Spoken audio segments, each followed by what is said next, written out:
Da da da da da da da. It's the Devil's Advo-Cat. That's me. Yeah. We We haven't recorded this. I forgot what our intro was. That works. Nice. It's evolving. It's an evolving intro. We're making it new. All right. Yeah. So welcome back, everybody. We've got an exhilarating topic today. We're gonna talk about a remake. Yeah. That everybody loves. Mm-hmm. You know it. Yes. You love it. It's The Wicker Man. So usually I have an opening statement. Mm-hmm. I would like to take this opportunity and invoke my lawyer powers and call my first witness instead. Oh. It's you. Me? Yeah. Wow. Alan Johnson to the witness stand. Oh. The Wicker Man. It's Would you describe yourself as a feminist? Yes. Yeah? Yes. And I understand I have like some reference points of things that you've said online in the past. Yes. An episode of Cookies and Milk, an episode of Unsolicited Advice. Yes. I am on both those things. They suggest that you might have a problem with the exploitation of women. I do. In certain parts of the horror genre. I do. But you seem to be more okay with male torture. Don't say it like that. In the media.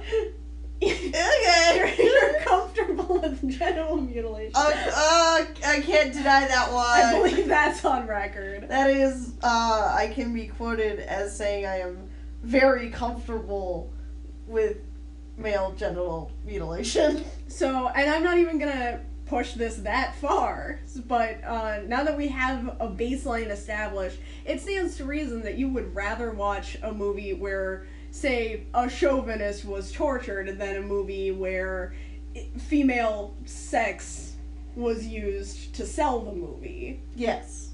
So, I'd like to enter in my opening statement, which is that the Wicker Man remake is a feminist alternative to the original. Oh. This is gonna be fun. You backed me up. Case closed, everybody. Oh, okay. The Well, Wicker we're done. Man. That was the whole episode, guys. I hope you done. That was the opening again. That wasn't the closing. The Wicker Man. So yeah. Spoiler alert is in effect because obviously we're talking about the entirety of the Wicker Men. Yes. I don't know how much Wickerman. you'll be talking about the original. I haven't seen either. You've seen both. I'm pretty sure the plural is actually Wicker's Man. The Wicker's Man. Mm-hmm. When you're talking about both of them. Uh-huh. Like attorneys general. Ah, of course. The Wicker's Man. I don't know. Grammar. True, but whatever. Would you like to give a little bit of context for the original Wicker Man before we start with the remake? Oh, I would love to give a little bit of context for The Wicker Man. It is a cult classic horror film that we all remember only for Britt Eklund dancing naked. Like, what else does anyone remember about the original Wicker Man, right? Is it like The Burning Man or The Suspense? No. It's Britt Eklund. Dancing naked? Dancing naked. Doing like a sexy dance where she's like being spied on through the window and it's creepy and weird. Oh. Dear. I'm just saying. Well, that's all the context I could ever need. Yeah. Yeah. So I've got the review I'm going to be referencing as the counterpoint to Cat is by Kim Newman. It is just titled The Wicker Man Review from Empire. It was last updated on 20th July 2016 at 5:02 p.m. Alright. So, yeah. Mm-hmm. So, I'd also like to submit into evidence yes, that if you cast Nicolas Cage in a movie, you're going to get a very specific type of movie, and The Wicker Man, the 2006 Wicker Man, is the epitome of that movie that you get. Yeah, I was gonna say this is exactly what the director wanted. It won. You knew what you were doing when you casted Nicolas Cage. When you cast Nicolas Cage and James Franco, let us not forget that James Franco was in Wicker Man, everybody. Oh, It's important. I guess he was. Yeah. So a quick summary provided at the beginning of this review, responding to a letter from his ex-fiancée Willow, cop Edward Malice, his last name is Malice, played by Nicolas Cage, visits the matriarchal community of Summers Isle to investigate the alleged disappearance of Willow's daughter, Rowan. He suspects the followers of Sister Summers Isle intend to make Rowan a burnt offering to ensure a superior harvest. Mm-hmm. Superior harvest. That's an interesting phrase to go with. Okay, so, yeah. Yeah. The Wicker Man happened. Objection? Superior harvest was the reviewer's terminology, not the Wicker Man's. I mean, I guess. Yeah. It's got 1 star out of 5. Yeah. Yeah. So the first point they make is that which is they get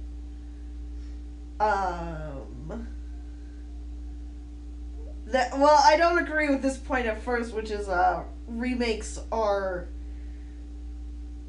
not you don't need to remake classics. Some classics need to be remade. So, as the first hurdle of doing The Wicker Man anew is that it's a story built around its twist ending, and even people who haven't seen the original know it's the one in which Edward Woodward winds up burned to death inside of a giant Wicker Man. Mm-hmm. Yes. Yes. Am I defending this already? I would like to point out that there were lots of that despite knowing when you're doing a remake and you want to surprise audiences who are coming in, you have to make the twist different. And some movies pull it off. Others are like Planet of the Apes. I would argue that The Wicker Man pulls it off because they don't hide. They never hide the fact that they're intending to offer Nick Cage as part of, like, it's super sketchy. But they also imply that the daughter has already been burned. And it's not until as he's being tortured and shoved into this Wicker Man that we see the daughter's fine. Oh. Did they do that in the original? No. Oh. It was... You really don't understand that anyone is going to get burned in the original until they're being burned. You think that it's just like that the sacrifice is the Wicker Man itself and not the man inside the Wicker Man. Right. It's obvious that they're gonna kill some people because the whole island is super sketchy. Yeah. But you don't know that the daughter is in on it. Oh. And that was good. That's just good remake plot twists. That's how you get that extra little bit of detail. Yeah. In there, you give it more depth. Yeah. So the director was actually smart enough to play off of the expectations and what the audience would already know going in, and then add a layer of depth from that. Mm-hmm. It's good. Let's see. Oh, I didn't realize this review is so short. Yeah. It really is. That's because there's not a lot to complain about in The Wicker Man. So let's see. Let's see what the second point is. In transferring the story from an island off the coast of Scotland to one off the coast of Washington State, LaBute, who the director, who has written conceivingly about misogyny, Mormonism, and simmering violence in previous film, ditches all the meticulously researched paganism and makes up his own loony cult of beminating witch women, complete with lobotomized menfolk. Lobotomized. That's what that word is. I'm going to argue that that's actually more woke. You just use the word woke? Yeah. Yeah, you're using... Uh-huh. Yeah? Yeah. You have to explain that. Paganism is a real religion that could easily be offended by the mythos established in the original Wicker Man. By creating his own mythology and taking it to an absurd degree, he actually steps away from using anything that could offend pagans. I'm gonna trust you on that one. Because I'm also going to take it a step further and say that it makes the end make more sense. Because in the original Wicker Man, it's like you're visiting an island where they have like some strange cultures, but they all seem like normal people, and then they just burn a man alive at the end. Like, that's weird. And there's never any kind of explanation of what drives seemingly normal people to just like go ahead and burn a man alive for their harvest in a contemporary setting. But the Nick Cage Wicker Man, everyone on that island is batshit crazy from the moment that you step on it. Like, you know there's something weird going on, and they never try to hide it. And it plays off of the traditional horror trope of the Harbinger, because he's warned. Like, the whole island is a fucking warning that he's not gonna survive if he stays there. It's his own idiocy that causes him, and it plays off of the, like, stereotype of toxic masculinity, because he is naive enough to think that in this island of in the society of women who have lost their minds and are obviously up to no good, that he can save this woman who's obviously chosen to be there. And it's his own downfall. It's very poetic. See, I'm mad because you're almost selling me on it right now, but I know better. It's good because I've seen clips from The Wicker Man, and it's like it really defines the tone of the movie. It's like a David Lynch-esque style of absurdity going in. Isn't there like that one scene where they're like in the mansion and like it's just basically David Lynch? Yeah, like they go through all the rooms and there's like a guy covered in bees. Yeah. I ran out of review. Okay. To reference. Nice. So that's what a coincidence, because I still have lots of great things to say about The Wicker Man. So it seems like maybe the pros outweigh the cons already. Just in quantity. let's not. It's not about quantity. It's about quality. So what else you got?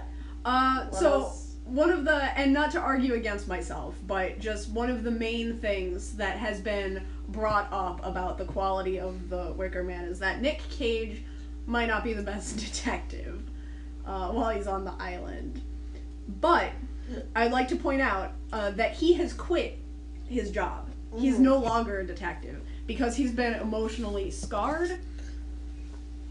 Because of the truck. He that hit a child. Yes, he failed to save a child and her mother, and which first of all, all he was trying to do was he was trying to help a child reclaim a lost toy. So we see that he's a very compassionate man at the beginning. It alludes to the vulnerability that allows him to stay on the island, which, good character development.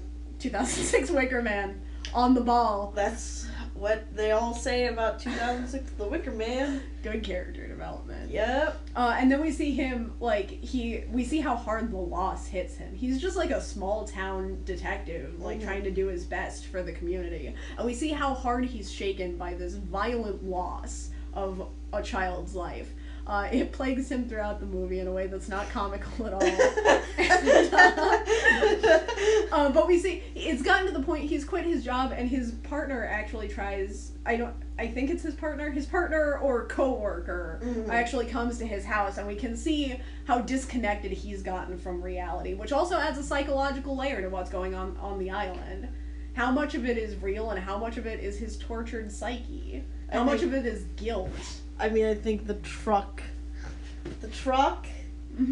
that's probably not real. So, The truck is probably not real, you're correct. Yes. But is the man with the bees real? Is the girl with the bees real? Is the island real? Yes. Is it? We don't know for sure. There are so many layers. I mean, but the island's real. Yeah? Yeah. Are you sure? Or is the island a concoction tying up the loose end of his ex? He never got any answers. And even on the island, she wouldn't give him answers because she can't tell him anything he doesn't already know. Mm-hmm. I'm more thinking like the actual island that they go to, because they get a letter about going to an island, But and like his partner sees it too. But how much of what happens on the island is real? We don't know. Well, see, that's different than the island being real, though. Well, the island landmass is real. The landmass itself is probably real, yes. So here's the argument I'm currently getting. Nick Cage cannot save a child, gets disconnected from the reality, so he goes to an abandoned island and just sort of wanders around for a while, and then like burns to death.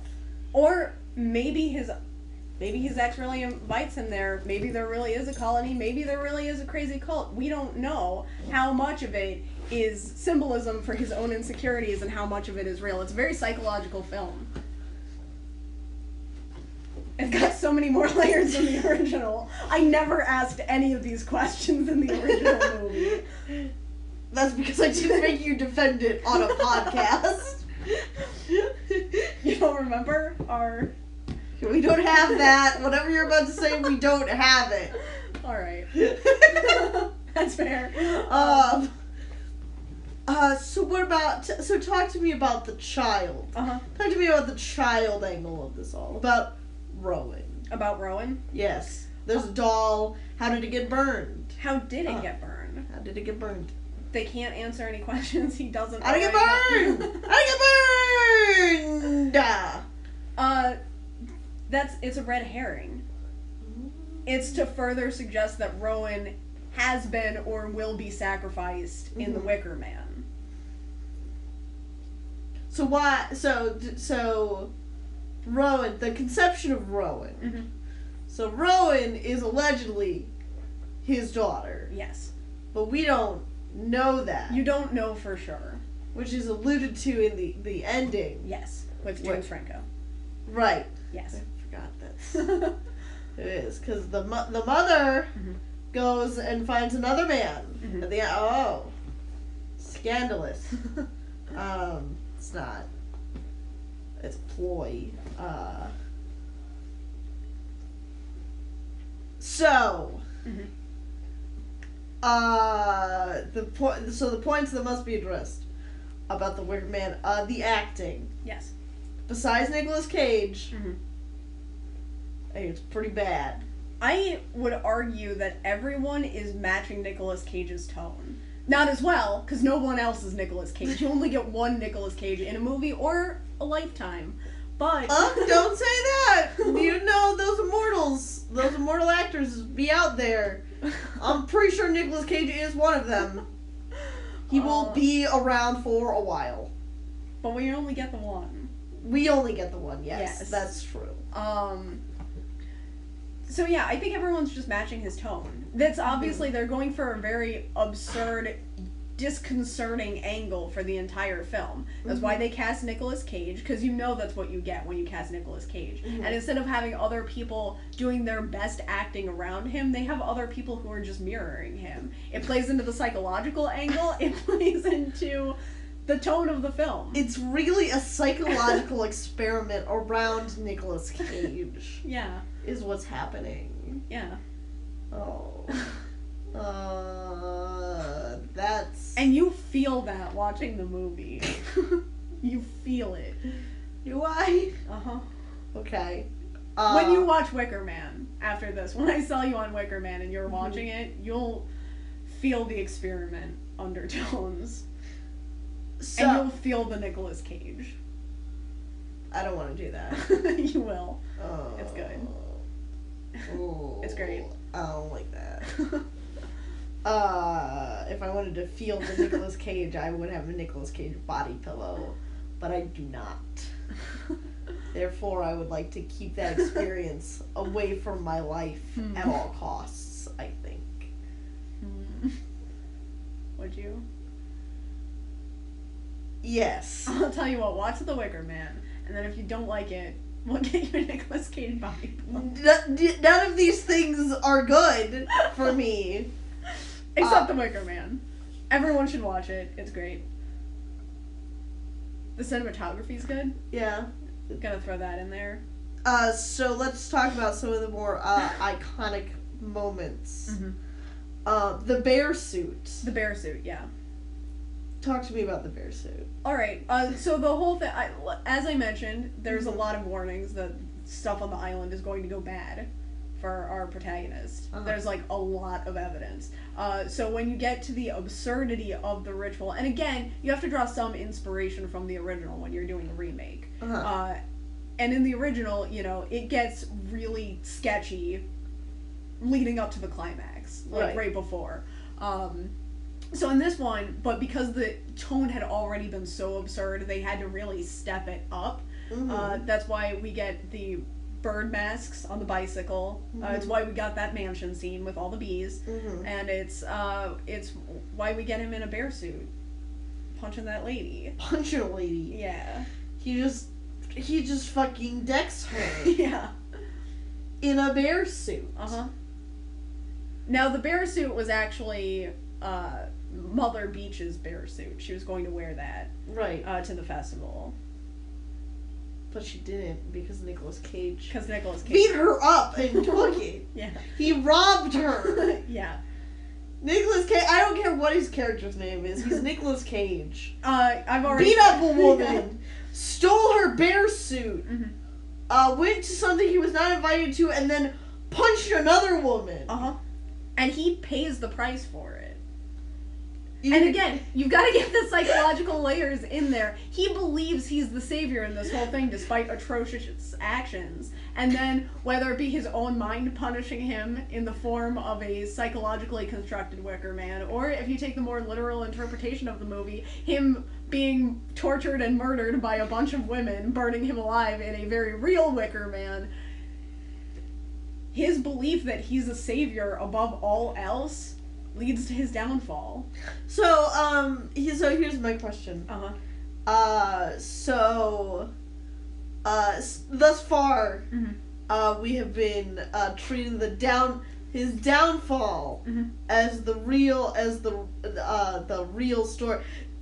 Is it possible we are interpreting this backwards? Because it seems like my impression was always it was like, if women are left to their own devices, they'll develop crazy cults and kill all the men. Hashtag the Wicker Man. Hashtag SJWs. It's will fall. It's good. It's got a lot of layers. Because if you look at it from Nicolas Cage's perspective, if you look at it from the perspective of the protagonist, Nicolas Cage. Yes. I'm very on board. That's just his name.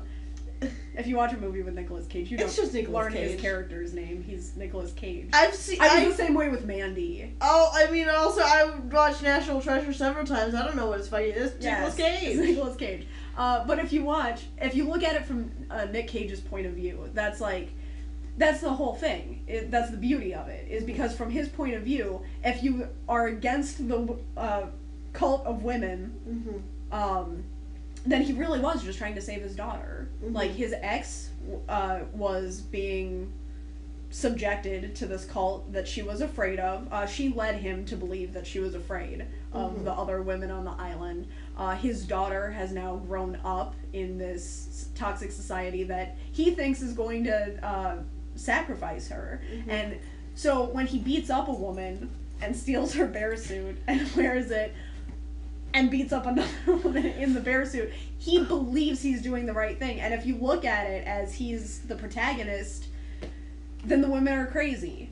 But if you look at it from the women's point of view, this is what a toxic masculine society has driven them to. And here's just another man. And he doesn't try to reason with them. He comes in, beats them up, takes them their suits, and is punished accordingly. And I think that's beautiful.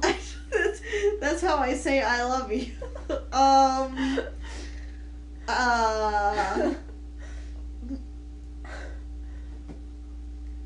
And then, looking at the more psychological interpretation, that's just what he assumes women are, and that's also bad. He assumes women wear bear suits, and he has to fight them over it. Harley's coming in with his opinions. His opinions are no more bear suits. This is our Harley interlude. Yeah. Where Harley gives an unbiased opinion. He's not for or against it. Harley, would you like to? What is your unbiased opinion on the Wicker Man? All right. Yeah. Yeah. Thanks, Harley. You're welcome. All right. All right, back to our biased opinions. Back to. Do you have any other? Because I think it's great. I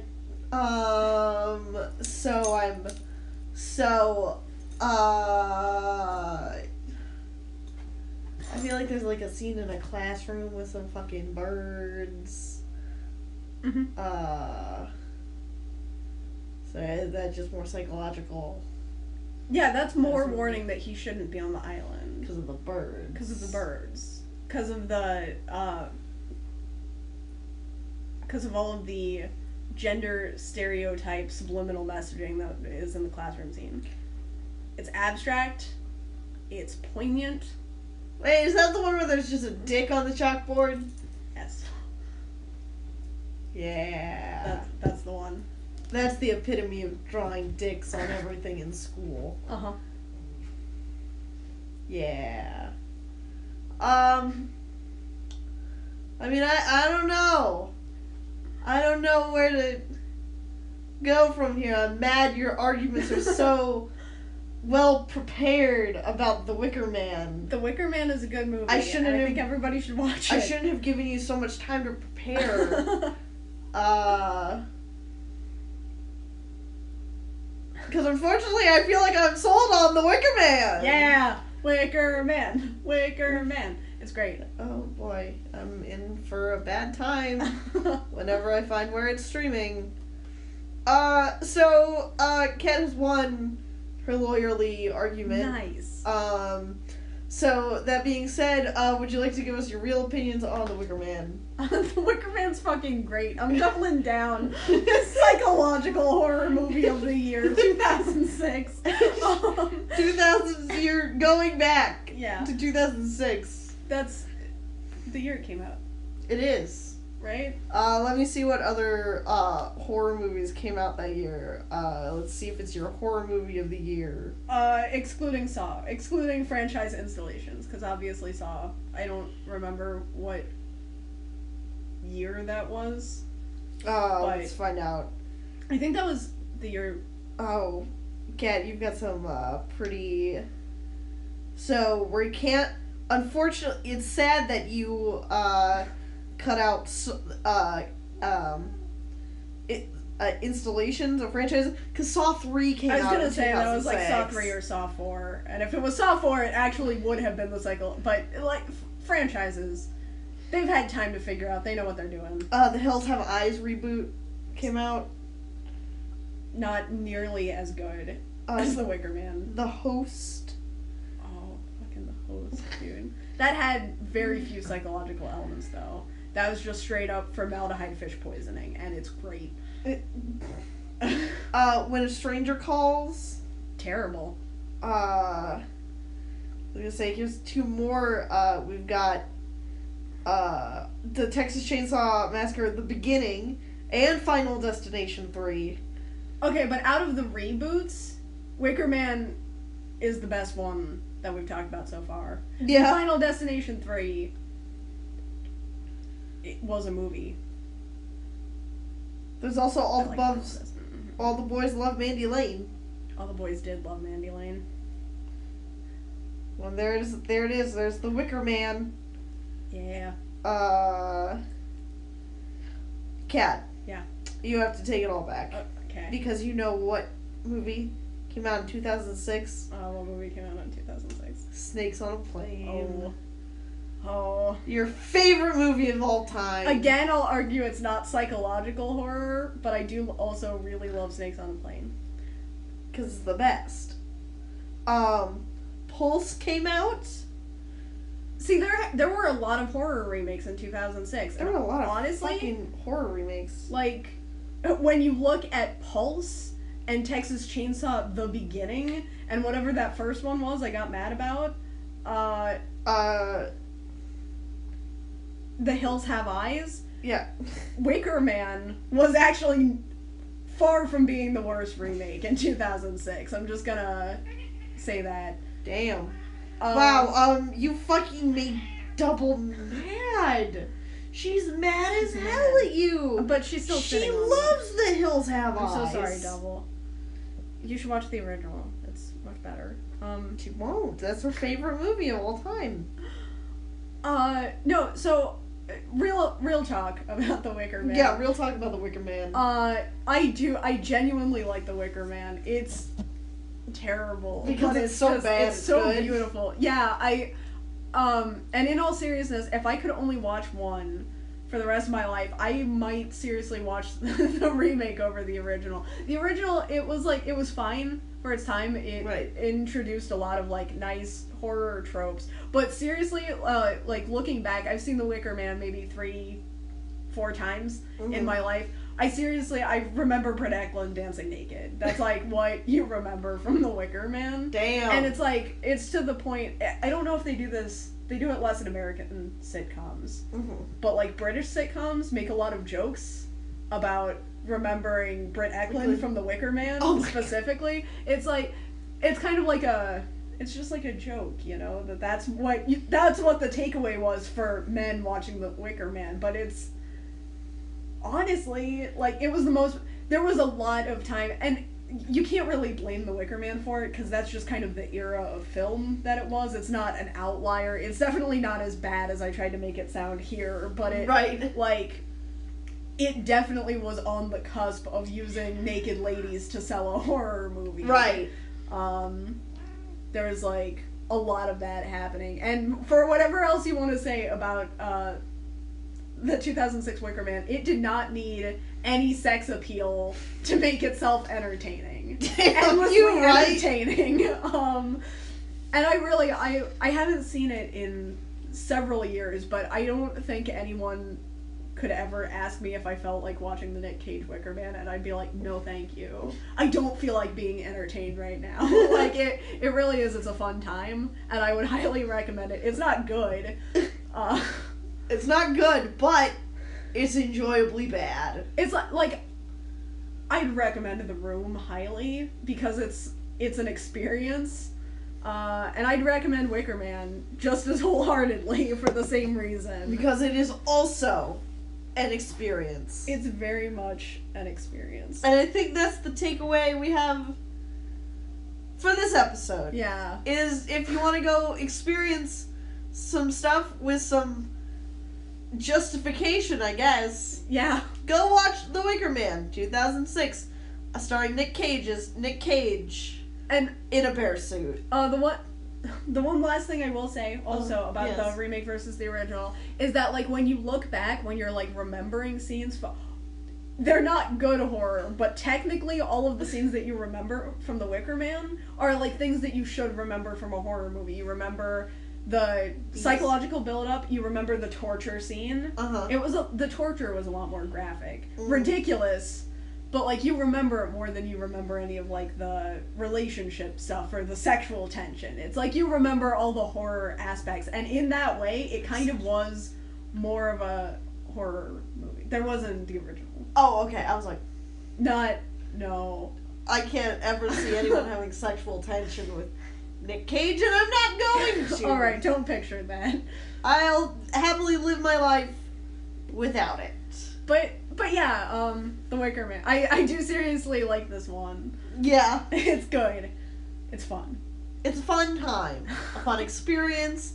Yeah. Don't go in with high hopes, but go in probably a few drinks in. And that's the thing. That's the one thing that really killed me in like a lot of the Wicker Man, because I remember I was like just getting into 2006, like 2005, 2006 was right around the time I got hardcore into the horror genre. Yeah. I was like still on the cusp of finding my calling when this movie came out, and I remember people getting like really mad that the Wicker Man had let them down, but like in retrospect, there was no, like, I don't understand how you could go into that movie expecting anything other than what it was. Right.